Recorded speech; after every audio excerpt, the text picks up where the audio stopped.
So we are now Sex and Naked LLC. Welcome.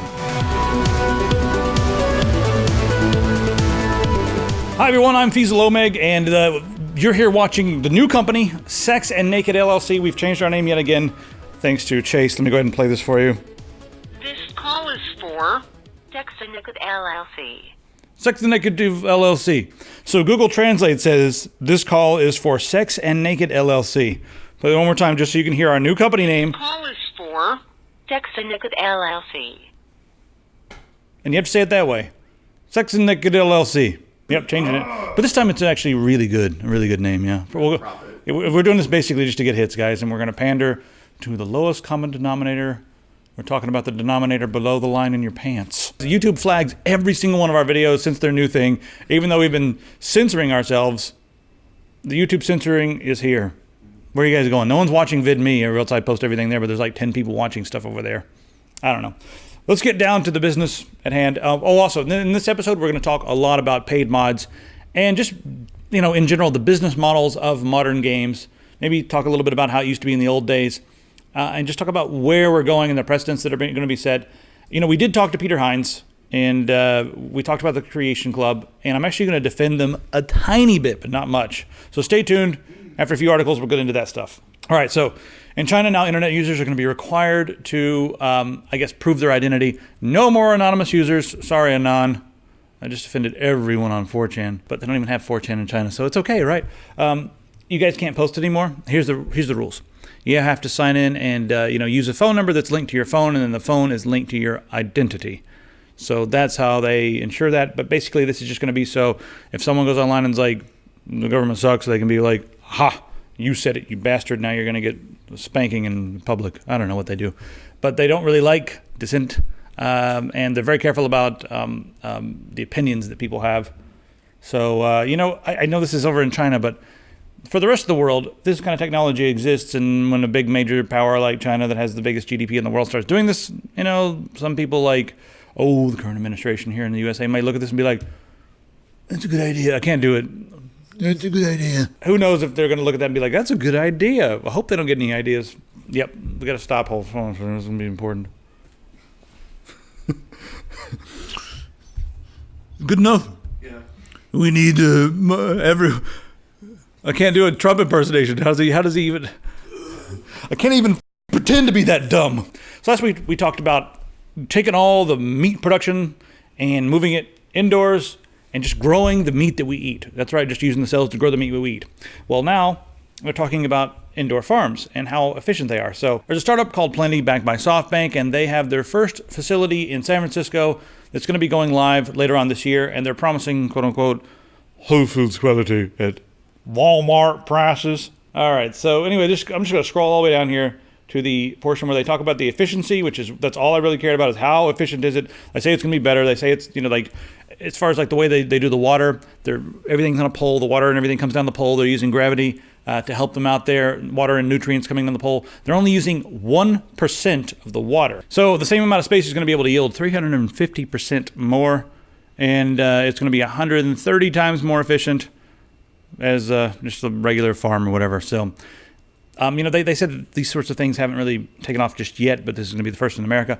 And they totally missed it. I didn't see in the article here, but if you guys look at the Netherlands is already doing this, and it's already working. And they're already giving their people better food and, not worrying about the land as much. So it looks like the farming of the future and the meat production of the future is all going to be indoors, all going to be sort of automated. It's all going to consume fewer resources. So it looks like everything's going to be in these big warehouses. Like maybe they'll have like little mega cities that kind of just make all the food that we eat. Who knows? So Symantec is reporting that lots of hackers have been gaining access to the power grids. And on several occasions, maybe 20 or so, those hackers were able to gain operational control of different power grids around the country. Now, of course, this article goes into a lot of speculation and has tons of words about, this could be Russia, this could be Ukraine, this could be anything. There's a couple, FireEye is one of the ones that detected it, a group known as Sandworm in Ukraine. They're just like throwing around all these names, but guys, who cares who did this? The fact that they're able to get in there and then they could mess with stuff, that's what's pretty scary about this. Now, gaining operational control, yeah, you can shut down power to a city. Sure, you can do that if you want to. But getting operational control, you can also mess stuff up, cause stuff to overheat, overload systems, download viruses. and really mess with the power grid. Maybe cause outages, maybe flood certain, transformers and circuits and that sort of thing, make them pop. So you can do a lot of damage with that. Why are our power grids that easy to access? I know they're hackers and they're getting into it, but shouldn't we have a separate system for our power grids that's not really connected to the internet? Why are those computers that are powering things able to connect to the standard internet? I know that everything's pretty much connected some way, but is there not a way to keep those networks separated? And as we move into an era when we're going to have everything smart, everything connected, shouldn't we start considering, well, number one, the security right now, and the only really, really safe way is to keep systems completely segregated. All right, we just got back from PAX. You guys should go check out all the PAX footage, especially if you like games. And if you hate games, we had a few people comment that they were sick and tired of all these games. I just want to know, just curious, what do you use your hardware for? Is it just for productivity? What do you use it for if you don't like to play games? That's the only thing you can use it for, right? I use mine for just putting angry YouTube comments up everywhere else. That's pretty much all you use your hardware for? That's it. Well, you're going to need at least dual 1080 and SLI to be able to do that fast. Yeah. All right, so this first question here is, should game journalists be good at video games? And this video emerged after or during PAX. A game journalist here playing Cuphead who spent 26 minutes trying to get through the tutorial. Meanwhile, the tutorial is telling him what to do, and it's Yeah. very basic. It's an industry-wide problem where people are journalists first and gamers second. And you got companies like Forbes and stuff, and they're out there looking for people to to write articles on this, and they just throw them a beat. It feels like oh, your beat is going to be the hurricane. Your beat is going to be mustaches on strange men in public. And your beat is going to be video games. Yeah, I've been reading some of the stuff that people have been saying about this, and a lot of people are like comparing it to like sports journalists and stuff like that. A video game journalist should have to be good at video games. So does that mean a sports journalist should have to be good at the sports that they're doing reports on and stuff like that? To that argument, I say no. I feel like maybe a game journalist should at least have the ability to make it through a tutorial that literally writes everything out for you in order to play it, because then you start getting things with them being like, oh, well, this was a really difficult game, and like this was super hard to understand and get through and stuff like that. And when they're saying stuff like that, and all of a sudden they're falsely reporting stuff about games and I don't know about spinning it the way it shouldn't. Okay. I don't know. The sports argument is a little different here, because in order to comment on the sport, the person is not down there on the field playing the sport. He just has to have a general knowledge of the rules and of the players. There are a lot of fans out there who have no athletic ability whatsoever, but they completely understand the game. They understand the dynamics of it.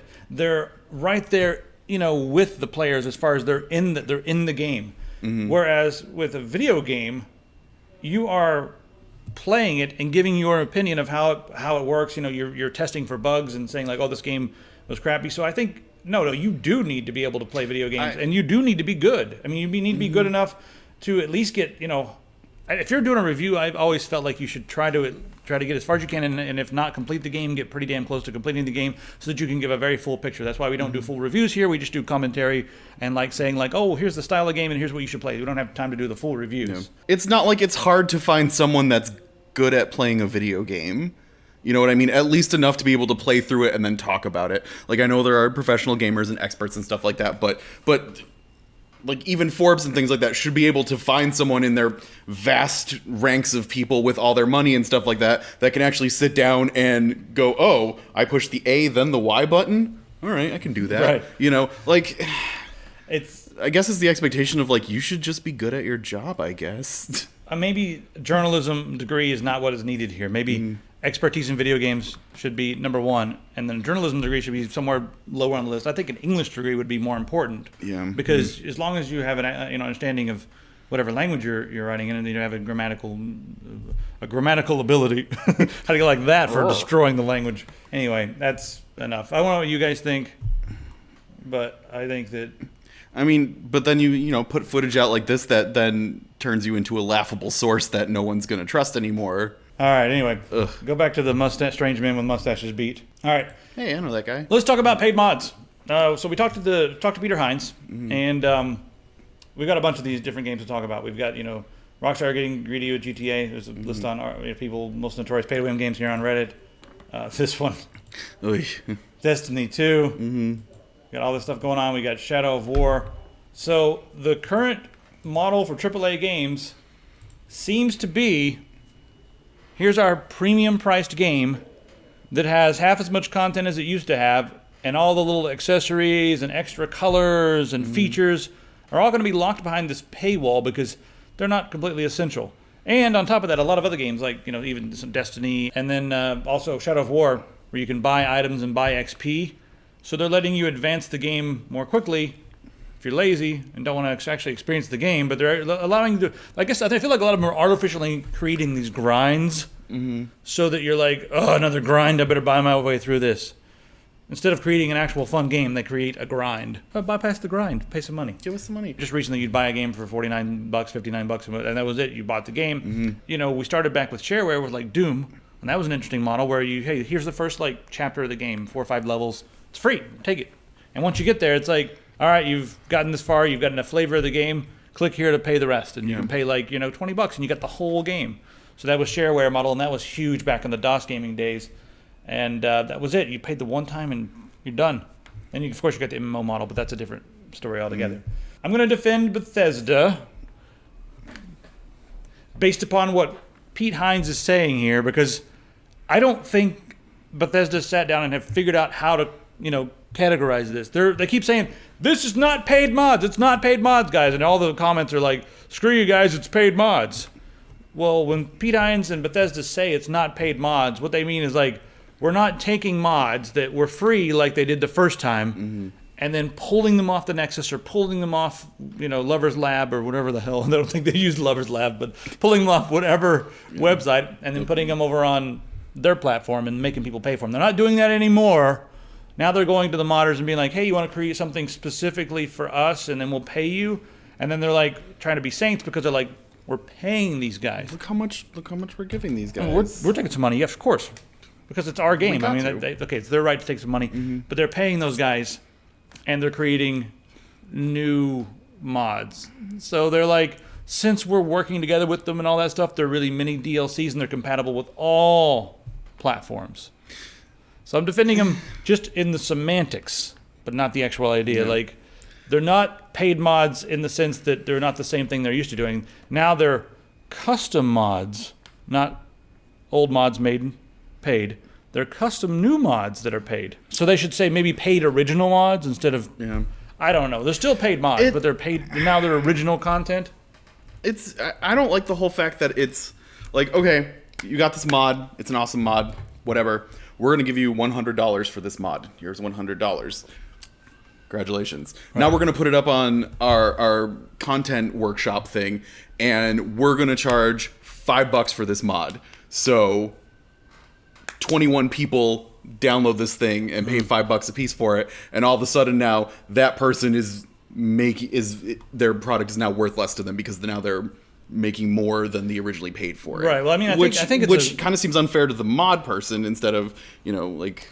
They haven't gone into the overall pay structure for the people, but I think it's a revenue share throughout the eternity of the life of the mod. I would hope so. I mean, I'm pretty sure that's how it works, but they haven't gone into that. But yeah, the other thing is the quality of the mods. And Pete Hines was saying it's subjective. But right now, I'm sorry, but the consensus out there with the public is that they're not quite as snazzy. Yeah. And the other thing is like a lot of people are so worried about regular mods going away. And Pete Hines went on and on and on about how we're never going to do that. And you guys saw in our video, he's like, it's not going to happen. We've been fostering this community for 15 years. And he just kept saying, it's never going to happen. Why would we mess with something that's already there? So it sounds like they're trying to just like, I don't know, give people who make mods some money and then cash in a little bit on their own, because they're sitting back there going like, look at all this content we're not getting money on. I mean, someone in the marketing department over at ZeniMax was like, oh my God, look at all this money. Look at it. Oh God. I mean, there are some mods that release like entire new zones to play in and stuff in Skyrim and things like that. Yeah, like Fallscar. Yeah. But those, I can understand, like, the big total conversions that I put 30, 40 hours into, I would pay $5, $6, $10 for, something like that. I would actually pay for those because I played them almost as much as the original game. And if Bethesda went in and like helped make sure that they were fully compatible, yeah. They're still paid mods. They're just original paid mods that are supported by Bethesda's team. I want to also kind of move the light over and shine it on to some other games, right? So you got Valve, right? They've got their marketplace. And I don't hear too many people complaining about all the mods for Valve, all the paid mods for Valve, which are like, little DLC like the hats, multi-color schemes, extra little tidbits for Team Fortress 2 and Dota 2. People argue those are multiplayer games and online, and like all the knives and stuff for Counter-Strike. But why couldn't those be just, like free DLC? Hey, someone made a bunch of hats. I mean, they're making money for the people who made those things, but why aren't people complaining about that the same way that they're complaining about this? Like, what's the real difference here? They're doing the same thing. They're working with members of the community, Valve is. Mm-hmm. So how different is the Creation Club to like Valve's marketplace? Other games that have been, ridiculously abusive, in my opinion, Destiny 2 is charging you for all of the aesthetic upgrades and that sort of thing, even though it's a premium game. You want to change color schemes and stuff. Yeah, sure, you can do that. You're going to have to pay a lot for it. Similar to the way you change your colors in like Warframe. Mm-hmm. Except Warframe, this one you buy like one color and you unlock that through all of your Warframes. But with this one, you're going to have to buy like multiple color. It's just ridiculous, the amount of money you're going to have to spend. I paid $5 to unlock orange. Yeah. Just that one shade of orange. Yeah. But no, the Warframe you can unlock. It's a bigger unlock, and Warframe is free to play, so that's how they make their money. Destiny 2, you're already paying up front. A lot. And then one-time use items, you pay for one-time use items and stuff. I really don't like the fact that you like. I mean, I know it's all part of a racket, but like I hate that you have to spend actual currency to buy in-game currency to buy something, because then that leaves you with like the leftover in-game currency sometimes if you can't afford exactly, you know what I mean? It leaves off all the little rounded numbers and things. Right. And I think that's really like prepaid gift card thing, where it's like if you can't exactly pay for this right away, then you just have all this extra money that you threw at something that's just sitting there forever and you can't touch it ever. Yeah. Or you have to spend more to round back out again, which is... Ugh. What you have here is you have a bunch of guys in suits sitting in a room not saying, how can we make the most fun game? How can we make the most interactive or the most interesting game? They're sitting in a room thinking, how can we make the most addictive game that's going to squeeze the most out of these gamers? And every time it eats a chieftain, you ascend to a higher level. The beauty part is you can't get to the next level, so the kids keep coughing up quarters, We've got to have our hands deep in their pockets to get every little cent out. And the fact is here, game companies would not do these things if people didn't go right along with it and pay for these things. Mm-hmm. Someone wanted the color red so bad that they paid $5 or whatever. Gotta have red. So now they're going to do it. And now it's going to lock all the people who don't want to spend the money away from like having some cool little items and stuff. And then you have Shadow of War. Yep.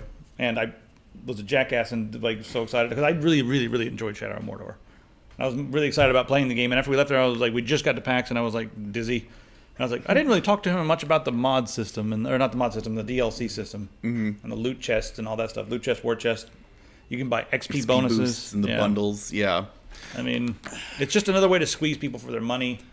This one, I feel like it's not as sinister as some of the others. You're just cutting down on the time that you have to do the grind. And they even said later on in the article that like, no.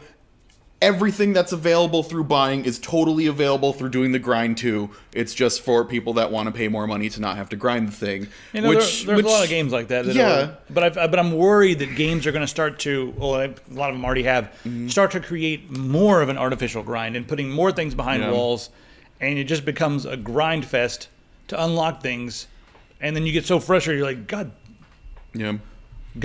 dang it. Willikers! Willikers! This is what we have to do now, or else YouTube doesn't monetize our Monkey videos. feathers! I feel like they're going to start to create these insane grinds, and then you're going to be like, Willikers, I can't take this anymore! Yep. And then you're going to go and spend $5 to pass up the grind and get back to the actual game, like, now I can play the game again. They're like, wait, no. You must go across the land and touch the 17 stones that are hidden under things to gain XP to unlock the next piece of the quest, or else you can pay $12. I feel like they're designing grinds now. Like, this game's a little bit too grindy for me. It's fast-paced and kind of fun, but damn, it's so grindy. Now, let's go over to the most egregious offender here. We got to go all the way to China for that. For ZT Online 2, there's an interesting article here that's extremely wordy if you guys want to read it over on... It's a very long article. Yeah, over on denway.org. So, ZT Online is an online MMO. I think it's like 500,000 or 600,000 players. And it's very PvP based. And they have all these different zones and that sort of thing. So the game constantly encouraging combat. Now, here's the thing: you can essentially buy victories and buy, stuff for your team. I mean, if not literally, essentially, you can pretty much buy victories in this game. So it almost becomes like, yeah, you can go and fight it out, but one guy on one team is going to throw a bunch of money at it, and it's going to give that team a huge advantage. And get this: whenever the game becomes too peaceful, the game makers will rearrange the zones, and then all of a sudden you're like, oh shit, this is not a safe zone anymore. And now you're fighting all over again, and then you're encouraged to go back in and spend money to win.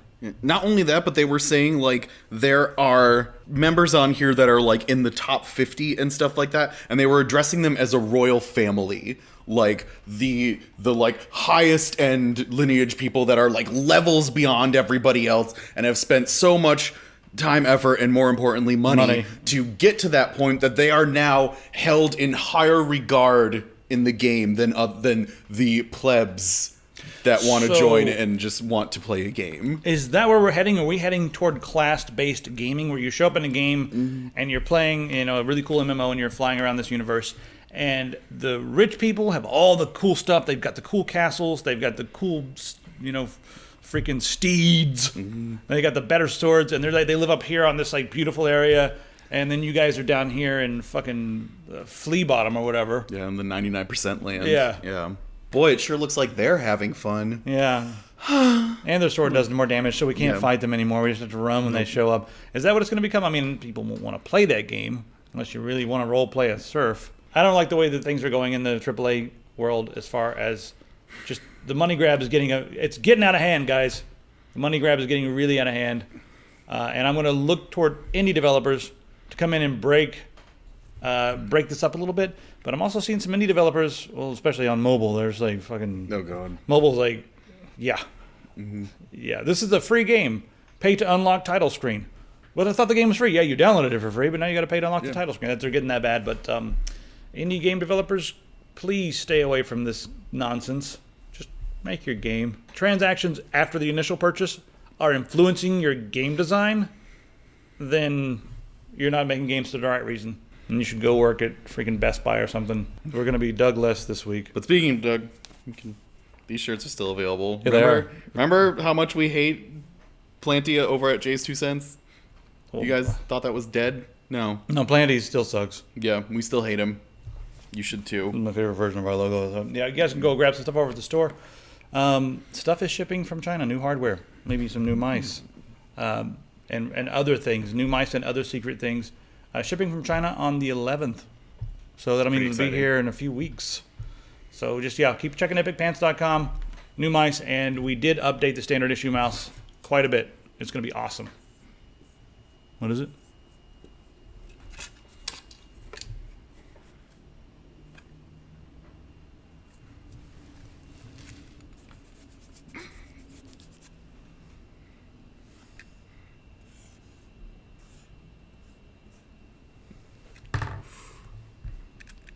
For $7, we'll leave.